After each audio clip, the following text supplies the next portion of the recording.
When you see our senators, our people in the National Assembly, the House of Reps, and even in the state levels, the House of Assemblies, when you see how large they live, you think Nigerians are living in America. You think we are the best developed nation in the world. We have the worst set of people in government. Very wicked and heartless set of people in government. You can't even point at a good person, because it's now seen as a palatable place for them to steal as much as they can. And unfortunately, because Nigerians do not question these people, they do as they like and they get away with it. That is why somebody will have only 4 years to rule, and by the end of that 4 years, he has amassed the wealth of a generation to come. How are we going to develop with this kind of people? When are we going to get it right as a nation? When are we going to learn to demand answers from our leaders? These kind of people who steal the hopes of the next generation. When? This is the Eye of a Broken Man, where we dissect political, economic, and social issues concerning our country, Nigeria. Remember to subscribe, to like, to share, and to comment. And I will see you on the next one. Today, we discuss this legislative arm of government of Nigeria, the Senate. The Senate's role in Nigeria's national development, a call for accountability, equity, and the citizens' power. Introduction: the Senate's paradox. Nigeria's National Assembly, particularly the Senate, sits at the heart of democratic governance. Its constitutional mandate include oversight, lawmaking, and the representation. These are their constitutional rights. Not to steal money, not to enrich themselves, not to drive the best cars, fly around the world. This is not what we sent them there to do. They are representatives, speaking on behalf of a people, not speaking for themselves. Yet there is a glaring contradiction that persists. A legislature that tasked with advancing national development often prioritizes self-enrichment over public service. This is Nigeria. Recent debates over 70 billion allocated for luxury vehicles for lawmakers amid 133 Nigerians, 63% of Nigerians living in multidimensional poverty, exemplify the crisis of priorities in our government. This is not just about cars, let's be clear. It's about systemic growth. When legislators allocate 25 times more to their allowances than to healthcare, than to education, than to everything, in 2022 we saw it, 25% more to their allowances than to healthcare. It reveals betrayal of trust. The Senate's role is shift from symbolic governance to transformative leadership. It must shift from that. We must get leaders, not puppet heads, not people who are there to enrich their families, to enrich themselves for the next 4 generations to come when people are dying in poverty. These are not the kind of leaders we want again in Nigeria. And we must be ready to say no, and enough is enough. So, the crisis of legislative priorities. This is what we want to talk about now. Luxury versus lifelines, a budgetary betrayal. The car debate. In 2023, senators approved billions for SUVs, while 63% of Nigerians survive on less than $1.90 a day. Contrast this with South Africa Parliament, which banned luxury vehicles purchased in 2020 to redirect funds to social grants. Economic and healthcare neglect. Nigeria's 2024 budget allocates just 8% to education, as against UNESCO that are recommended 15 to 20% and the 5% to healthcare. Meanwhile, lawmakers' salary and the perks consume over 150 billion naira annually. Can you imagine? The cost of corruption. 1. Where do they get the money for this corruption? 1. Constituency project scam. Over 1 trillion has been funneled into opaque constituency projects since 1999 with little oversight. A 2019 budget report found 60% of such projects abandoned or unexecuted, and the opportunity lost.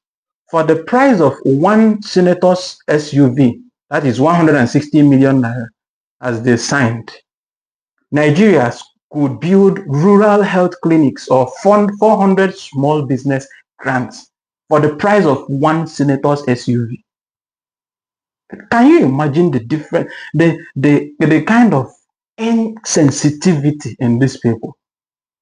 The kind of insensitivity. They are too insensitive, too engrossed with amassing wealth, becoming rich, flying around the world, buying private jets, buying the latest Toyota car, buying the latest Lexus car, than making their people come away from poverty. Reforming legislative accountability. How do we do this? First, we need a total institutional overhaul. Transparency laws. This is the first thing we do if we want to overhaul the institution. One is transparency law. Public Finance Disclosure Act. Mandate real-time publication of Senate budgets, contracts, and expenditures.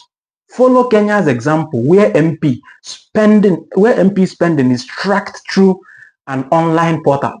There should be a portal in Nigeria where we can see in real time the budgets and the projects of the Senate, where their expenditures, their budgets, their contracts. We need to be seeing it in real time. There should be a portal for that where we can view it and question them. Anti-luxury legislation. Cap salaries and ban self-approved allowances. Ghana's parliament reduced its car budget by 50% in 2022 under public pressure, and we can do this as a nation. 2. Citizenship oversight. Grassroots audits. Empower groups like SERAP, socio-economic rights, and the constituency projects. Use crowdsourcing tools like Tracker NG to report failures. Performance-based pay. Tie 30% of lawmakers' salaries to metrics like reduced employment, improved school enrollment, or power supply in their district. This is how we should be paying them. If they don't do it, reduce it by 30%. Judicial and electoral accountability. Prosecute abuse. Strengthen the Code of Conduct Bureau to investigate unexplained wealth, as done in Indonesia, where 21 MPs were jailed for graft in 2023. Another thing is electoral reform. Push for the Not Too Young to Run Act to expand, reducing campaign costs and enable grassroots candidates to challenge entrenched elites. Media and the citizenship mobilization. The digital vigilance. Track your senator campaign. We can do that. We can do a track your senator campaign in Nigeria.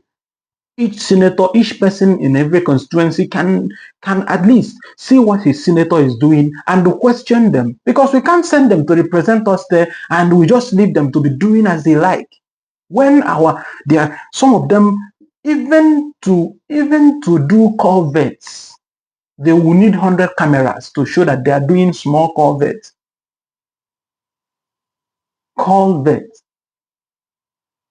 Even to repaint maybe a school, they will bring cameras to show that they repented a school, when in real they are doing nothing. So we should be able to question them. So media and citizen mobilization. First is digital violence. Partner with platforms like govtrack.ng, modeled after the US GovTrack, to publish voting records, bill sponsorship, and attendance. Another thing is Senator Scorecard. Collaborate with media outlets like Premium Times to rate lawmakers on poverty alleviation bills. Example, Social Security Act progress. Grassroots power. Town hall protest.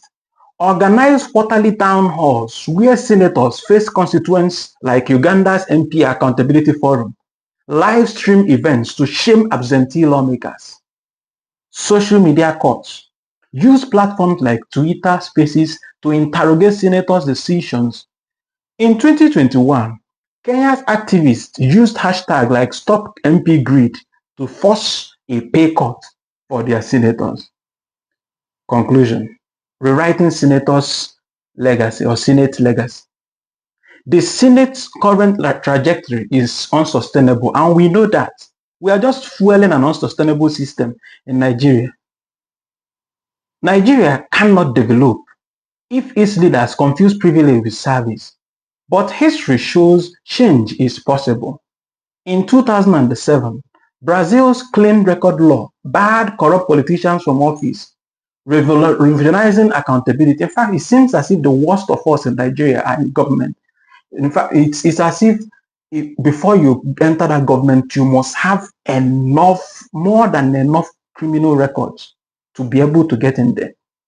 Because tell me why people will be that heartless. So, in 2015, Tunisian activists toppled a kleptocratic regime through relentless protest and digital organizing. Your move today: demand answers. Call your senator through the NAS website and ask, how many jobs has your office created this year?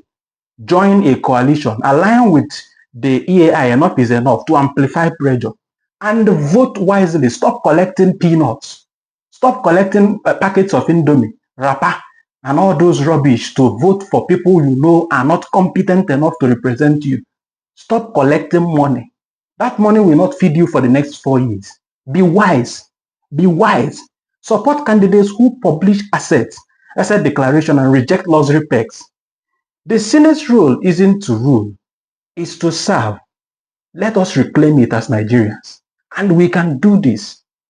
A nation's greatness is measured by its treats and how it treats the weakest members, according to Mahatma Gandhi. So it is now time to act, time to lead, time to demand the better. Remember to subscribe, to like, to share, and to comment. The government can get better when the citizens stop being docile, when we stop allowing nonsense, when we start demanding answers from the people we sent to represent us. We voted them in, and so we should be ready to question them when they are not doing it right. Stop being docile to them. It's so appalling when you see how Nigerians have become almost, some of them, sycophantic, and I can't explain. Somebody who you send to do a work for you isn't doing it. And when you see him, instead of demanding answers, you are singing and clapping for the person. Where does it happen? Only in Nigeria. Like I said in the beginning, change can save us from this disaster, looming disaster. If we do not address some of these unsustainable leadership activities going on in Nigeria, we may not get it right. And the next generation is what I'm afraid of. But we can get it right. I believe Nigeria will be better. And I trust we can get better if we get the right leaders. Okay. See you later.